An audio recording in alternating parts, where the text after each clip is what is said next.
সৈয়দ আবেদ আলী। নামটা সৈয়দ বংশের হলেও কাজটা করেছেন ফেরাউনের বংশের মতন।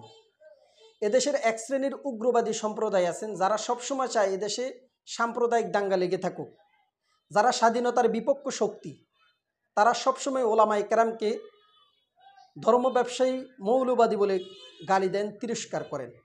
অথচ সৈয়দ আবেদ আলীর দিকে দেখুন, মাথায় টুপি, মুখভর্তি দাড়ি, চেহারায় ধার্মিকতার ভাব। তারাই দেশের উচ্চপদস্থ জায়গায় বসে দেশের সম্পদ লুণ্ঠন করে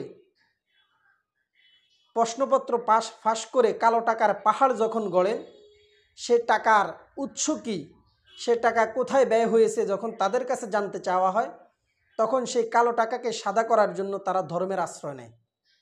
তারা বলেন তারা সেই টাকা আল্লাহর রাস্তায় ব্যয় করেছেন। আরেকজন দেখুন মতিউর রহমান। সাম্প্রতিক ছাগলকাণ্ডে তার দুর্নীতির ফেরেস্তি প্রচার হয়েছেন।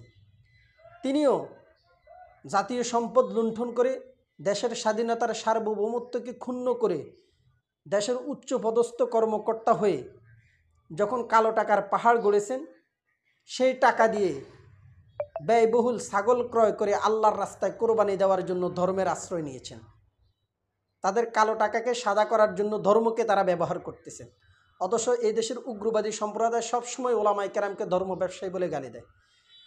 যারা ধর্মের পাহারাদার, যারা ধর্মকে লালন করে, ধর্মকে পালন করে, তারা হয়ে গেছে ধর্ম ব্যবসায়ী।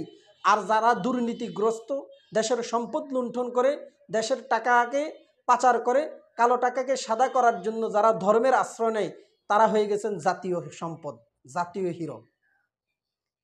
এদেশের স্বাধীনতার সার্বভৌমত্বকে রক্ষা করতে হলে এই সমস্ত লেবাসদারি ধর্ম ব্যবসায়ী দুর্নীতিগ্রস্ত ব্যক্তিদেরকে তালিকাভুক্ত করে দেশের আইনে সর্বোচ্চ শাস্তি প্রয়োগ করতে হবে।